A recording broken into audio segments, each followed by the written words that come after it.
different recordings, and you will have to answer questions on what you hear. There will be time for you to read the instructions and questions, and you will have a chance to check your work. All the recordings will be played once only. The test is in 4 sections. Write all your answers in the listening question booklet. At the end of the real test, you will be given 10 minutes to transfer your answers to an answer sheet. Now turn to Section 1. Test 4. Section 1. You will hear a telephone conversation about opening a bank account. First, you have some time to look at questions 1 to 7.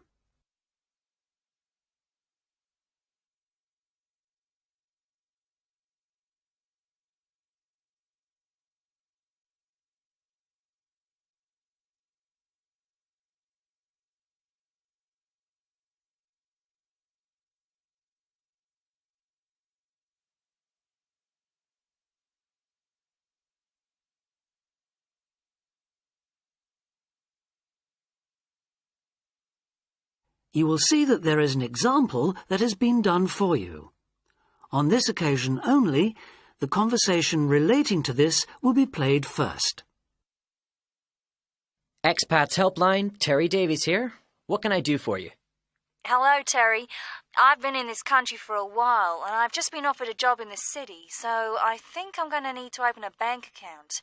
I haven't had one before, so I'm wondering what papers I need. Well, basically you'll need to be able to prove to the bank that you're who you say you are and that you live where you say you do, okay? Uh-huh. And for some banks, at least, that means you'll have to show them 2 separate pieces of identity. So I'll run through the list if you like. Yes, please. Okay. I'll bring it up on the screen. Let's see. Here it is. Right. The first thing it says is a valid passport. The first document is passport. So passport has been written in for you. Now we shall begin. You should answer the questions as you listen because you will not hear the recording a second time.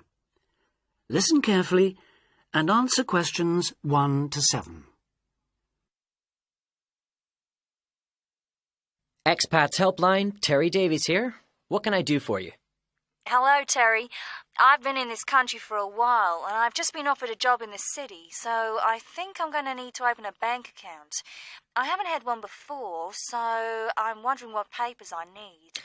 Well, basically you'll need to be able to prove to the bank that you're who you say you are and that you live where you say you do, okay? Uh-huh. And for some banks, at least, that means you'll have to show them 2 separate pieces of identity. So I'll run through the list if you like. Yes, please. Okay. I'll bring it up on the screen. Let's see. Here it is. Right. The first thing it says is a valid passport. Mine's Australian. Yes, that would be fine, of course. The next one is a driving license, and again, one from your country would be okay. Then that's followed by birth certificate. Oh, hang on, that's only if you're under 18. Which I'm not. Right, so not that then. But you can also show them a benefit book. For instance, if you're in ill health, or unemployed, or getting income support. Yes, I could bring that. Or a letter from my employer, maybe? Well, that's not actually on the list, so we'll have to assume you can't. Okay. And to prove where I live? Again, there are several possible things listed here. For instance, you could use a bill for council tax, or something else for where you live, such as an insurance certificate. I've got one of those, somewhere among all my papers. But what about bills? Things like phone bills, I mean. As long as it has your address on it, yes, fine. So a bill for my mobile would do, would it? I'm afraid it would have to be for a fixed-line phone. You could use other types of household bill, though, as long as you get them through the post. How about an electricity bill? That'll say where I live, won't it? If it's in your name and not that of a landlord, yes.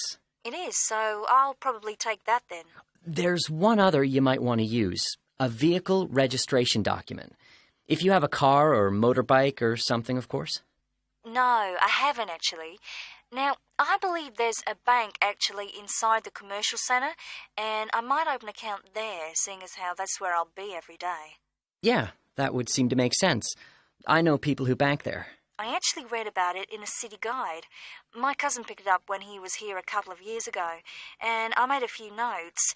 Do you mind if I run through them with you now, just to make sure the details haven't changed? Fine, go ahead. Okay, first question.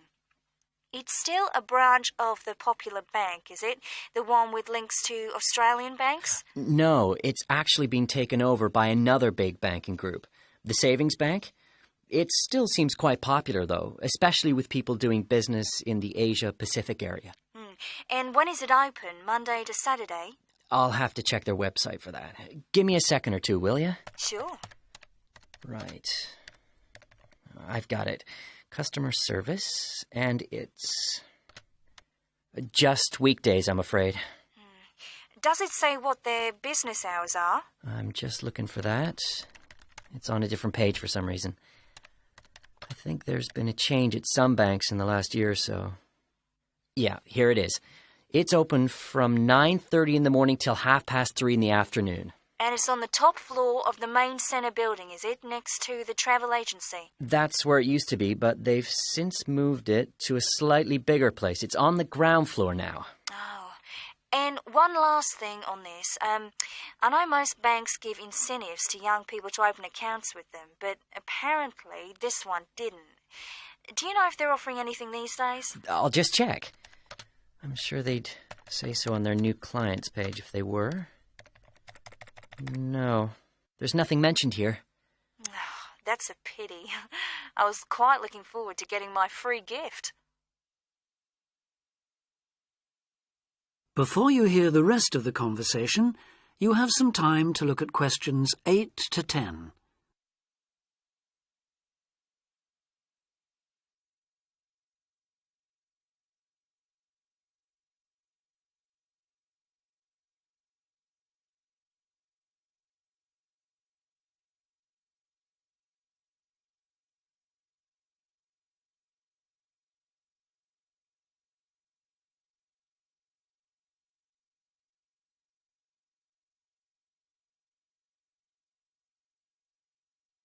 Now listen and answer questions 8 to 10. There are plenty of other banks within walking distance, you know. It may be worth shopping around to see what they've got to offer. Longer opening hours, including Saturdays, perhaps less crowded. Can you tell me how to get to a couple of them? I know where the commercial centre is, so that's probably my best starting place. Sure. For the Royal Bank, you need to turn left when you leave the centre, go along Market Street past the post office, and turn left up Bridge Street past the Shaw Theatre. Then you take the first right. You'll see an internet cafe on the other side, and the Royal is just a bit further along on the right, directly opposite the Park Hotel. Okay, I've got that. What about the Northern Bank? For that one, you turn right as you come out of the centre and go along Market Street until you come to the junction with West Street. There you turn right again and carry on up as far as the next junction, where you take a left. You'll see the bank from there. It's the third building on the right. Fine. And the last one, the National Bank? You can go either way from the centre, really. Up West Street or Bridge Street, and then along past City Hall. The bank is on the other side of the road, right next to the tourist office. You can't miss it. Great. Thanks a lot for your help. Anytime. Bye. Bye. That is the end of section 1.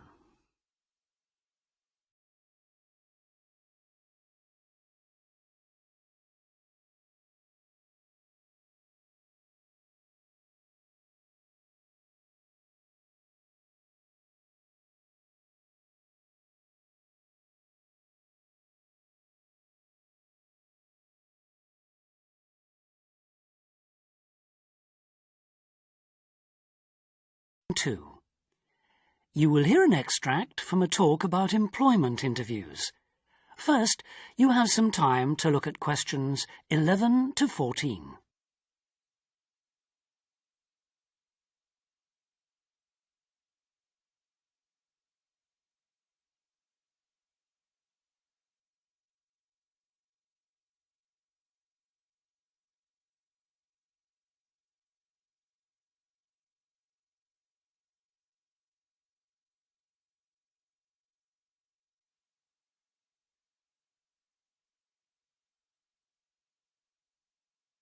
Now listen carefully and answer questions 11 to 14.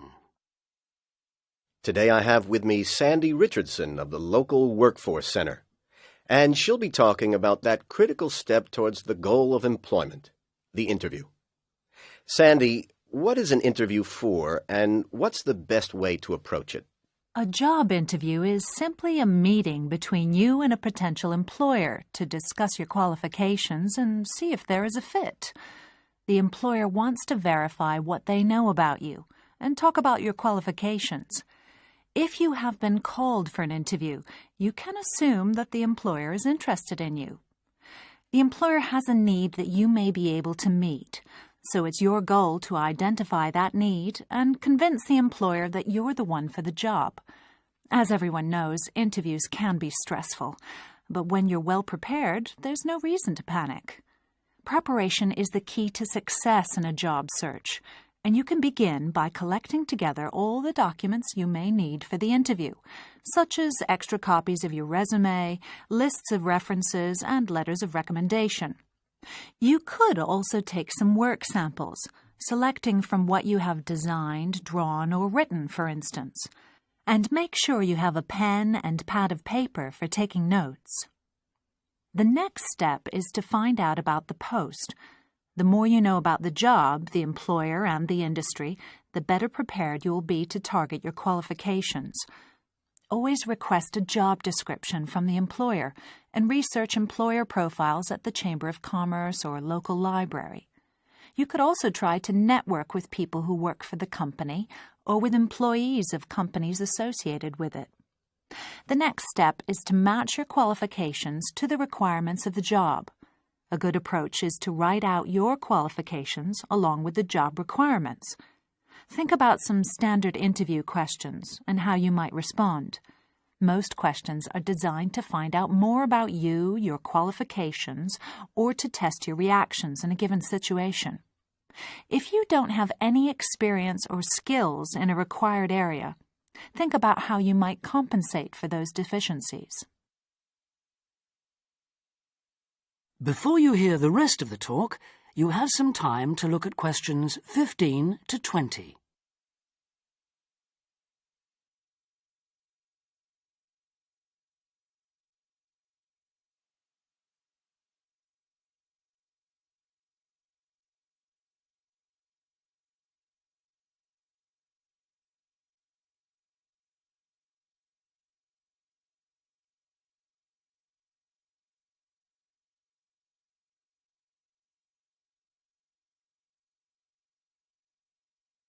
Now listen and answer questions 15 to 20. During an interview, it's important that you be yourself. Get a good night's sleep and plan your travel to be there in plenty of time so that you're not arriving out of breath with 30 seconds to spare.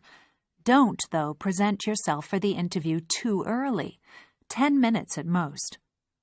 In the interview, listen carefully to each question asked. Take your time in responding and make sure your answers are positive.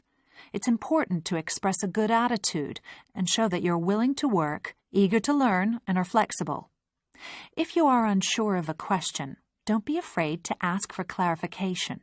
In fact, it's sometimes a good strategy to close a response with a question for the interviewer. In general, focus on your qualifications and look for opportunities to personalize the interview. Briefly answer questions with examples of how you responded in comparable situations from either your life or previous job experiences. Something you should avoid are yes or no responses to questions, but don't dwell too long on non-job-related topics. Use caution if you are questioned about your salary requirements. The best strategy is to avoid the question until you have been offered a job. Questions about salary asked before there is a job offer are usually screening questions that may eliminate you from consideration, so be warned. On the other hand, it isn't inappropriate to show your enthusiasm if your first impressions of the interview and of the employer are good ones. So, if the job sounds like what you are looking for, say so. Keep in mind that the interview is not over when you are asked if you have any questions. Come prepared to ask a couple of specific questions that again show your knowledge and interest in the job. Close the interview in the same friendly, positive manner in which you started. When the interview is over, leave promptly. Don't overstay your time. Think about the interview and learn from the experience. Evaluate the success and failures. The more you learn from the interview, the easier the next one will become. You'll become much more confident. To close, here are a few more tips. First, maintain good eye contact throughout the interview and be aware of nonverbal body language. Second, dress a step above what you would wear on the job. Go to the hairdressers, have a shave, etc. Remember that your appearance is a key indicator of whether you have the right attitude, so it can pay to give some thought to how you look. And finally, don't be a clock watcher. That is the end of Section 2.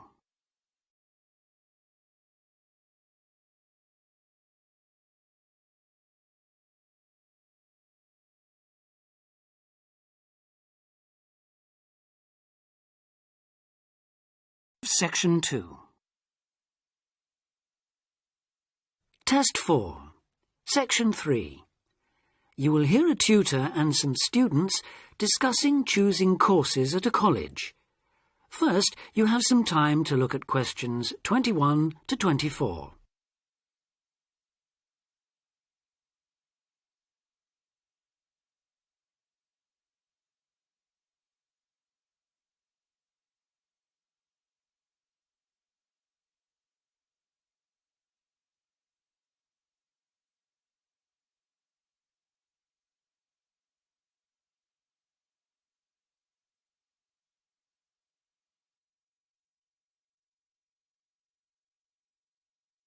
Now listen carefully and answer questions 21 to 24.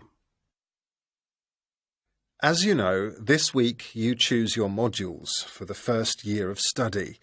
So this introductory meeting is aimed at helping you make informed choices. I think the best way to do this is on a question and answer basis. So who'd like to start? Pat? Yes. There's something I've been wondering about. Will my choice affect my career opportunities? Well, for most students, the choice of Level 1 modules won't be crucial in terms of a later career. In fact, many graduate-level jobs will accept graduates from a range of degree courses. Employers will often be at least as interested in how well a student has performed academically and how the whole experience of university has developed the student as a person, as in the detail of the course options chosen. Selecting modules that will interest you and in which you think you will be particularly successful is therefore also likely to make good sense in career terms. On certain degree courses, though, module choice can be important.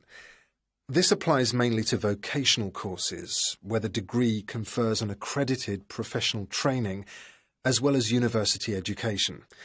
Usually the modules students are required to take will include all those needed to meet those professional requirements. Your academic department, in this case Chemical and Process Engineering, and the university's career service will be able to advise you, and will be pleased to help you sort out anything you're not certain about. Right. Before you hear the rest of the discussion, you have some time to look at questions 25 to 30.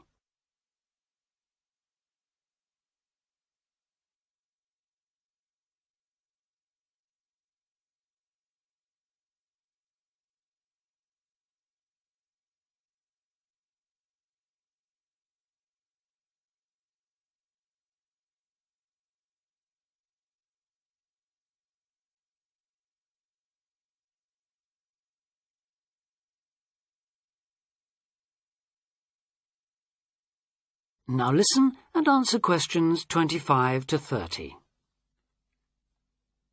I'd like to ask a few things about the Applied Chemical Engineering module. Fine. What would you like to know? Well, apart from the work on practical engineering, what other topics are covered? Some that might surprise you. One that students always seem to like includes interviewing techniques, presentation skills, and producing written reports. They sound interesting. How are they taught? Through lectures, practical classes, and personal tutorials. Applied chemical engineering lasts all year, of course, so there's plenty of time. And what about assessment? Through project work, usually, or dissertation. Not exams as such. Is that the same for the information technology part of the module? Yes. Things like word processing and learning to create spreadsheets are tested in a similar way on this module. That's not the case in some other modules, is it? No, it isn't. Are you thinking of any in particular? Yes, I'm considering doing fluid mechanics. Ah. The work on flow analysis looks interesting, and I like the look of some of the other topics too. So, how is that module tested? That's one of those which still uses written exams. The sit-down, formal type, I'm afraid. Oh, that doesn't matter. I quite like that kind, as it happens. Pat, you've got a question. Yes. I was wondering about Science 1 in chemical engineering. How is that organised? It's a bit different from other modules, isn't it? Yes, it aims to give the necessary basis of physics and biology for those students who haven't studied the relevant subjects at A-level or equivalent. In practice, it means that students who have already studied physics are excused the physics lectures, while those who've done biology are exempt from attending the biology lectures. In the second part of the module, you're assessed on your project work in one of those subjects. And does the teaching approach differ too? Yes, particularly in one respect. You're encouraged to learn by working out the solutions to problems for yourself. I like the sound of that. OK. Anything else? Yes, I believe it's possible to do a modern language as part of the course. Can you tell me a bit about the Spanish 1A module? Certainly. The main emphasis in 1A is on understanding and speaking, but students also learn to carry out some straightforward reading and writing tasks. Basic aspects of grammar are also introduced and practiced.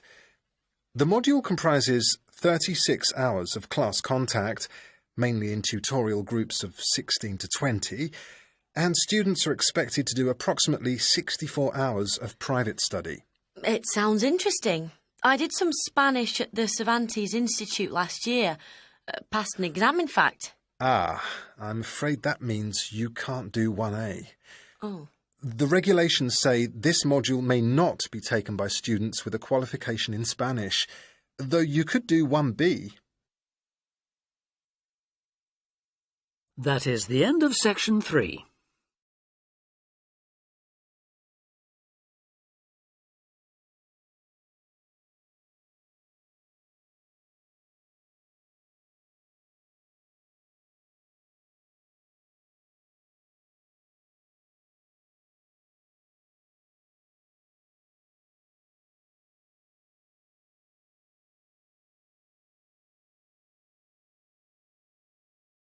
Test 4.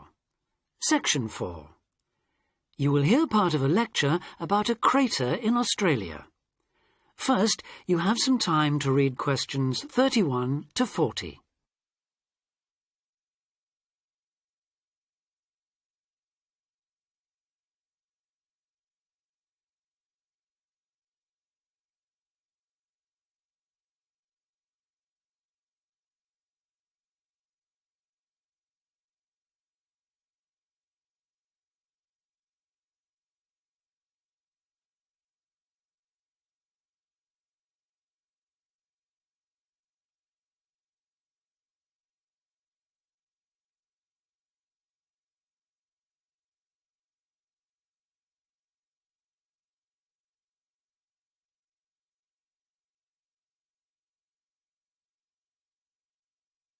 Now listen carefully and answer questions 31 to 40. Lake Acraman in South Australia is Armageddon for the purist. No other meteorite impact on Earth has stamped the surrounding rocks with such an abiding, unequivocal geological record of collision, earthquake, wind, fire and tsunami, the giant waves formed by major Earth movements. The story it tells is elemental, without dying dinosaurs or even Bruce Willis to complicate its simple message of destruction. First, the numbers. About 590 million years ago, a rocky meteorite more than 4 kilometres across and travelling at around 90,000 kilometres an hour slammed into an area of red volcanic rock about 430 kilometres northwest of Adelaide. Within seconds, the meteorite vaporised in a ball of fire, carving out a crater about 4 kilometres deep and 40 kilometres in diameter, and spawning earthquakes fierce enough to raise 100-metre-height tsunamis in a shallow sea 300 kilometres away. Ancient, stable and unglaciated, the bedrock of Australia preserves some of the most photogenic impact craters in the world. Acraman is not one of them. 500 million years of erosion has taken its toll. A salt pan surrounded by low hills is all that remains to mark the site of the cataclysm. The true nature of the place dawned on geologist George Williams of Adelaide University in 1979. Gazing at a sheaf of newly acquired satellite images, he saw the small circular shape of Lake Acraman surrounded by a ring of faults and low scarps 40 kilometres across, and an outer ring twice this size. A year later, he made it to the site. On islands near the centre of the lake, Williams found bedrock shattered in a conical pattern that experts consider a sure sign of a meteorite impact. Except for a crater, which had long since eroded, the area was a textbook example of an impact site. In 1985, further intriguing evidence turned up. Vic Gostin, another Adelaide geologist, had been studying a thin band of fragmented red volcanic rock in 600-million-year-old shale in the Flinders Ranges, more than 300 kilometres east of Acraman. To his bewilderment, the volcanic chunks turned out to be 1 billion years older than the shale. Where had they come from? Comparing samples, Gostin and Williams found that their rocks were identical. The red rock in the Flinders Ranges had been blasted there from Acraman. Later, the same material turned up at sites 500 kilometres from Acraman.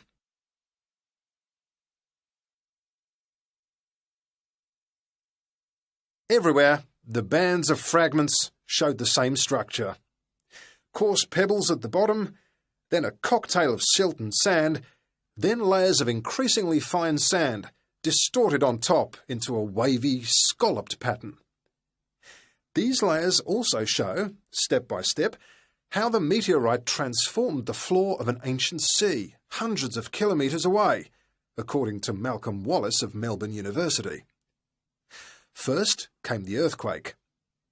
Travelling at about 3 kilometres a second, shock waves arrived offshore within a minute or two of the collision, stirring up the water with clouds of silt as the seabed shook. Then shattered rock from the explosion arrived by air. Pebbles and boulders crashed into the water, reaching a depth of about 200 metres within a minute. One day they would become the lower band of the Flinders Rock. Sand took up to an hour to come to rest, finally bedding down with the silt that was also now settling on the sea floor as the effects of the earthquake died away. This mixture would eventually form the next layer. About an hour after the meteorite's impact, huge waves rolled in, leaving the ripples on the surface that later hardened into rock. Clear as mud is not an oxymoron. In Acraman, the arid, timeless Australian outback has preserved the closest thing the earth can boast to a perfect pockmark, the pinnacle of imperfection. That is the end of Test 4.